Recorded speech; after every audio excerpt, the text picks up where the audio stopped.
복음서를 써 내려가고 있습니다. 누가는 복음서를 시작하면서 이 복음서의 목적을 말하며 그것은 우리 중에 이루어진 사실에 대하여 각하가 알고 있는 바를 더 확실하게 함이로라 라고 그 목적을 분명히 하고 있습니다. 누가는 복음서를 기록하면서 우리에게 짤막하고도 매우 귀한 진리를 알려주면서 복음서를 시작합니다. 그것은 어찌 보면 당연하게도 들릴 수 있는 말이지만은 그것은 우리가 가지고 있는 신앙이 우리 중에 이루어진 사실이다라고 하는 것입니다. 이는 우리가 가지고 있는 진리 그리고 우리가 가지고 있는 신앙이 우리에게 있어서 사실로서 있어야 한다. 우리가 허구의 것이 아니라 정말로 진실되고 사실된 것을 기반으로 하여서 우리의 믿음과 우리의 신앙을 쌓아 올려 간다라고 하는 것입니다. 이 사실은 목격자들과 말씀의 사역자들을 통하여서 증언됩니다.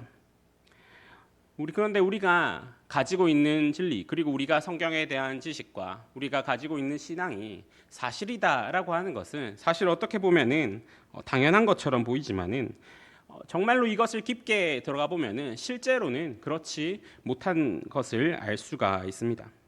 그렇기 때문에 우리가 이것을 생각하는 것, 즉 복음서를 시작하면서 말했던 것 같이 우리의 신앙이 그리고 우리가 가지고 있는 진리가 정말로 우리에게 있어서 사실이다라고 하는 것은 그렇게 생각하고 그리고 우리의 신앙을 다시 한번 그것에 기반하여서 쌓아 올려 가보는 것은 우리에게 큰 유익을 가져다 줍니다.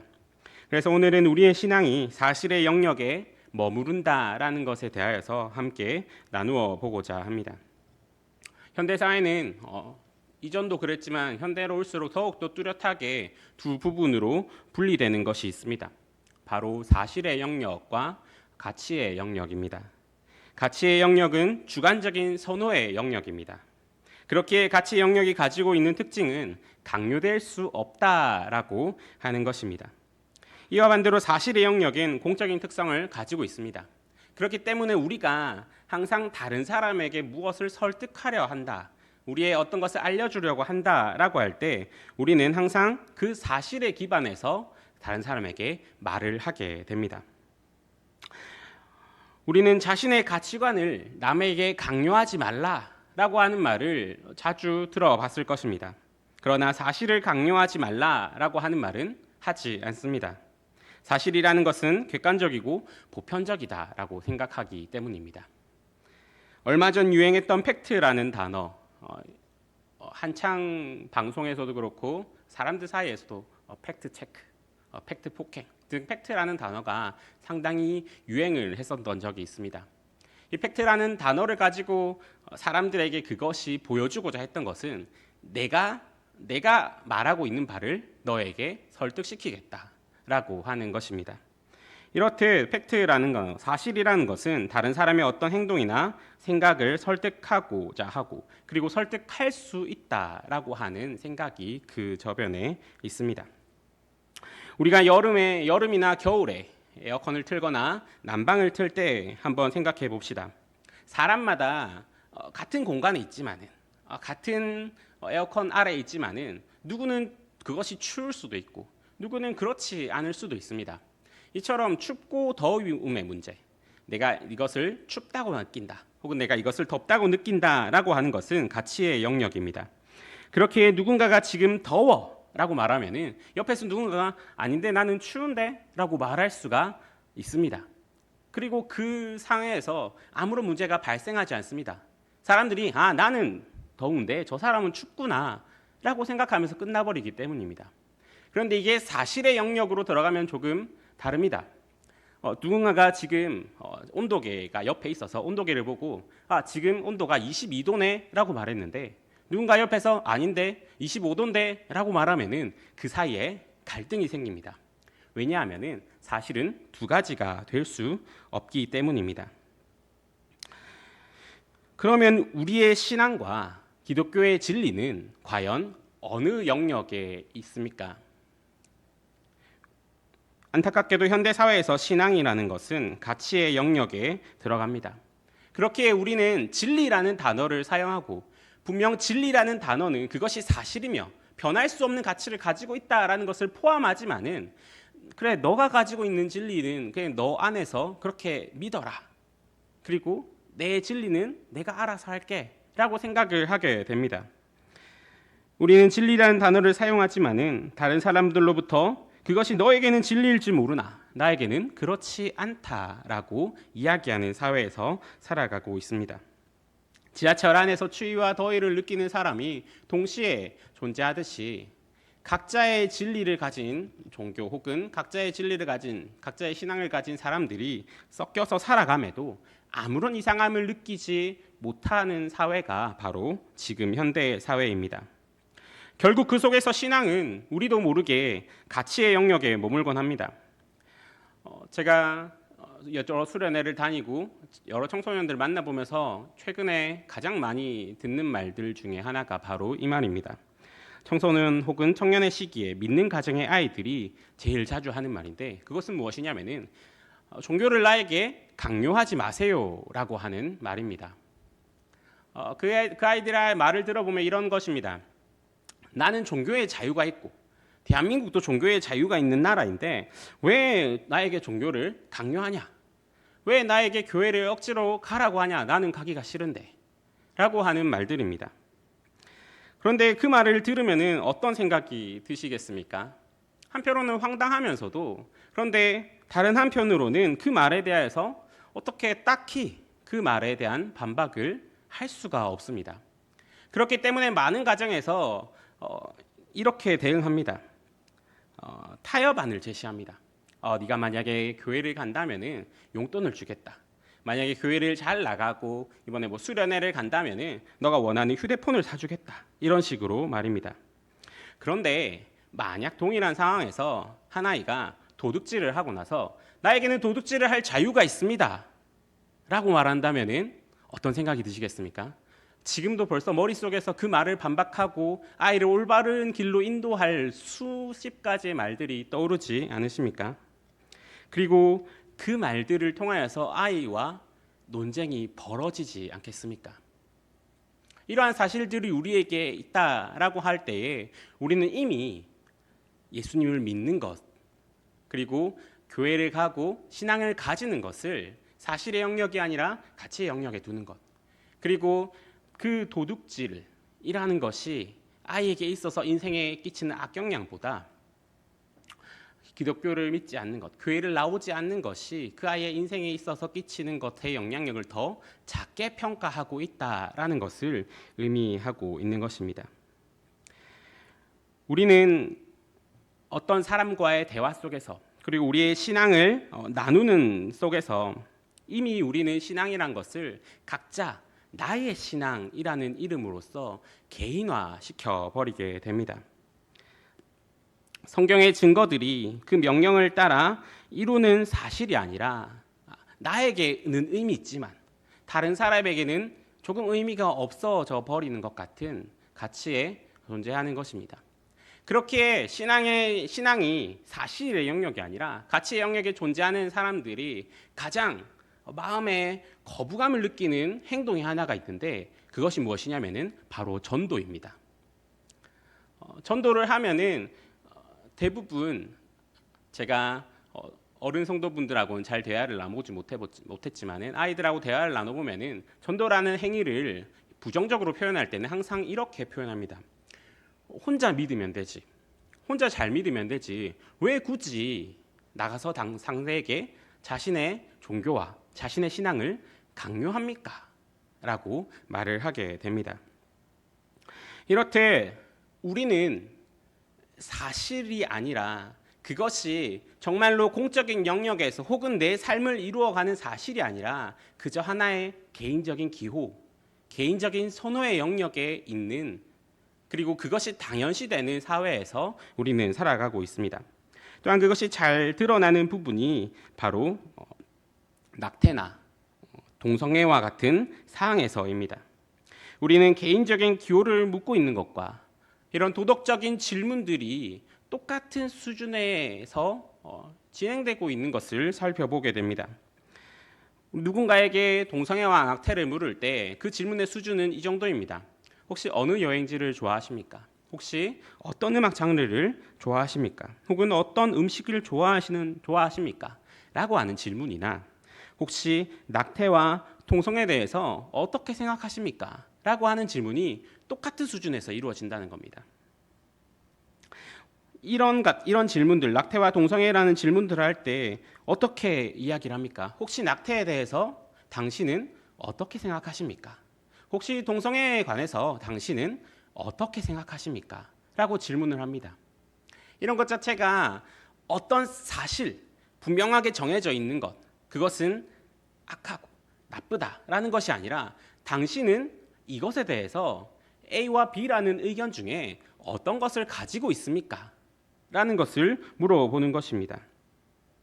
그리고 우리가 성경의 근거에서 사실의 영역으로서 우리가 그것을 말을 해도 동성애는 분명히 하나님의 창조 질서에 어긋나고 성경에서 금지하고 있는 것이기 때문에 그것은 나쁜 것입니다 라고 말해도 그것을 듣는 사람들에게는 그것이 정말로 그것이 진리입니다, 사실입니다가 아니고 당신은 그런 생각을 가지고 있군요, 당신은 그런 입장을 가지고 있군요 라고 이해될 뿐입니다. 그렇기 때문에 우리가 우리의 신앙이 정말로 어느 영역에 있냐, 그리고 그 신앙을 바탕으로 우리의 삶을 쌓아가는 것이 어떻게 이루어져 있냐라는 것을 바르게 인식하지 못하면 우리의 신앙은 제 기능을 하지 못하게 됩니다.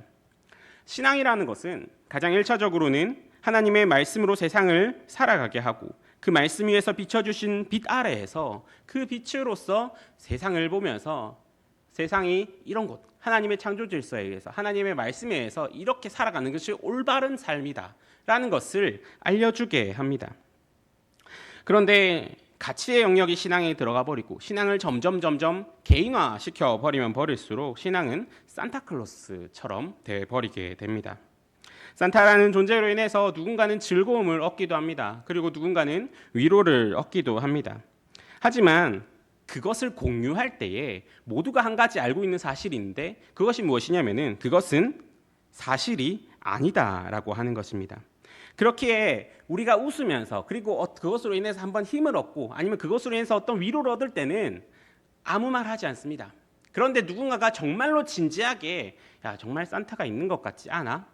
라고 말한다면은 옆에서도 뭐라고 말하시겠습니까? 정신 차려, 산타는 없어 라고 말을 할 것입니다. 그런데 지금 현대 사회에서 우리가 가지고 있는 신앙이 이런 위치에 있지는 않습니까? 세상은 기독교의 유익을 인정합니다. 어떻게 인정하냐면은 정서적으로 참 좋다. 그리고 힘든 사람에게 참 위로가 될 수 있다. 세상을 살아갈 때 의지할 수 있는 하나의 매개체가 되기도 한다라고 인정을 합니다. 하지만 정말로 중요한 문제, 자신의 진로나 취업이나 인생의 심각한 문제 앞에서 말씀대로 행하려 한다면은 세상은 정신 차려. 그건 사실이 아니야. 지금 너 인생에서 정말로 중요한 시기야. 라고 말을 하게 됩니다. 이렇게 됨으로써 우리는 우리의 삶의 한 부분에서는 신앙이 여전히 그 역할을 하게 합니다.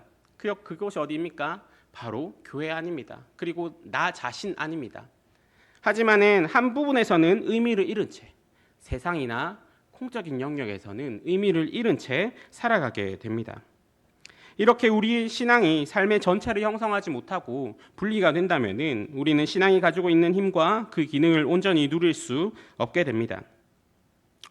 우리의 믿음이 사실로서 우리에게 와가지고 우리의 삶과 우리의 신앙을 구성한다라고 할 때 그것이 가지는 1차적인 목표는 인생의 전반적인 의미를 제공한다라고 하는 것입니다. 그래서 신앙은 종종 우리가 이 세상에서 가는 길에 비유되곤 합니다. 그래서 우리가 신앙을 가지고 살아간다라고 할 때 그것은 무엇이냐면 신앙이 먼저 제시한 길을 따라서 우리가 그것을 사실로 믿으면서 그 신앙의 길을 따라 우리의 인생의 길을 가는 것을 이야기를 하는 것입니다. 그런데 만약에 신앙이 그렇게 존재하지 못하고 사실로서 존재하지 못하고 정말로 축소된 형태로서 우리에게 파편화된 형태로서 우리에게 존재한다고 하면은 신앙은 우리에게 있어서 인생의 길이 아니라 목발 정도로밖에 역할을 하지 못하게 됩니다. 길로서 존재하는 것이 아니라 단지 내 인생의 길을 가는 목발로서 조그만한 도움으로서만 존재하게 됩니다. 그렇게 해서 우리는 세상에서는 세상의 사실을 기반으로 살아가고 교회에서는 교회의 사실로 기반으로서 살아가게 되며 그렇게 우리의 신앙이 나머지와 분리되고 우리의 신앙이 온전하게 정말로 하나님은 살아 계신다. 그리고 그 살아 있다라는 사실이 나의 생각과 나의 행동과 나의 모든 결정에 영향을 끼치지 못한다면은 성경이 약속하는 수많은 풍성함 그리고 수많은 기쁨 그리고 주님이 함께 하심으로 이야기하는 그 수많은 평안들은 그 제 기능을 하지 못하게 돼 버리는 것입니다. 우리의 신앙이 삶의 나머지 부분과 분리된다면은 우리가 어떻게 신앙의 힘을 온전히 경험할 수 있겠습니까? 현 시대 속에서 믿음은 개인적인 영역의 필요에만 계속해서 호소를 합니다. 우리의 삶에 힘든 부분이 있을 때, 그리고 우리의 삶에 어떤 응원이 필요할 때에, 그리고 실제 생활에 도움이 되는 것에 우리는 이때 어떤 신앙의 능력을 필요로 하게 됩니다. 하지만 그것은 정말로 하나님이 신앙을 가지고 믿음을 가지고 우리를 이 세상에서 살아가고자 하신 그 원래의 목적에 비하면은 너무나도 작은 부분입니다. 하나님이 우리를 하나님의 자녀로 부르셔서 살게 하시고 이 세상 속에서 그리스도인으로서 살아가며 이곳에서 하나님의 나라를 맛보고 더욱더 그 천국을 소망하게 하신 그것을 우리는 우리의 세상에서의 사실과 그리고 하나님이 말씀하신 사실을 같이 믿음으로써 그리고 같이 우리의 삶을 구성함으로써 잃어버리게 된 것입니다. 우리가 온전한 신앙의 능력을 통해서 세상을 살아가기 위해서는 성경의 말씀과 하나님의 살아계심이 우리에게 정말로 확실한 것으로 누가 뭐라 하더라도 하나님의 살아계심 그리고 성경의 말씀, 성경의 약속 그것을 통해서 이루고자 하시는 하나님의 계획과 목적은 우리에게 사실이다라고 하는 인식이 분명하게 있어야 합니다. 그리고 그것으로서 우리의 삶을 구성하고 있는가? 나는 지금 내가 살아가는 삶 속에서 정말로 하나님의 살아계심과 성경 말씀이 나에게 있어서 내 삶에 있어서 가장 밑바닥에서 사실로서 내 삶을 구성하고 있는가라고 하는 인식이 분명하게 있어야 합니다. 오늘 누가는 복음서를 시작하면서 데오빌로에게 지금부터 내가 기록하는 것이 분명한 사실이다라고 하는 것.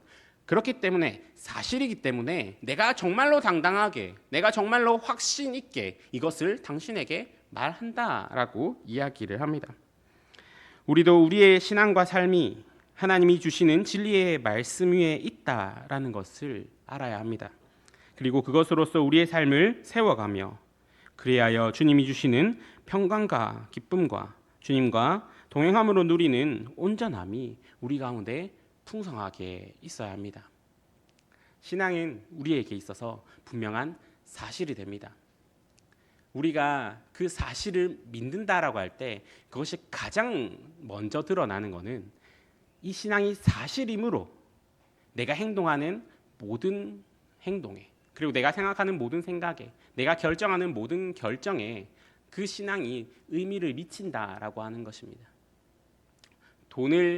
돈이 이 세상을 행복하게 해주실 것이다. 돈이만 있으면 이 세상은 문제될 것이 없다라고 하는 그것을 사실로서 생각하는 사람은 그 사람의 말과 생각과 행동 그리고 하는 그 모든 결정의 의미 속에 그것이 고스란히 담기게 됩니다.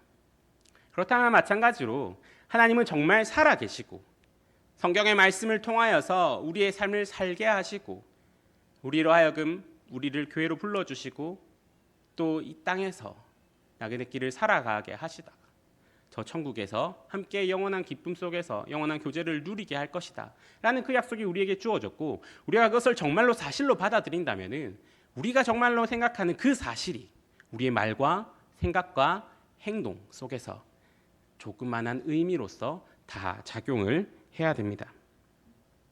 정말로 하나님이 우리의 신앙과 삶이 하나님이 주시는 진리의 말씀 위에 있다라는 것을 확신합시다. 그리고 그것으로서 우리의 삶을 세워가며 그럼으로써 평강과 기쁨과 주님과 동행함으로 누리는 온전함을 풍성히 누리며 살아가는 저와 여러분이 되기를 간절히 소망합니다. 함께 기도하시겠습니다. 사랑의 하나님 아버지, 오늘도 주님의 사랑 안에 거하다 이 자리에 나와 말씀 듣게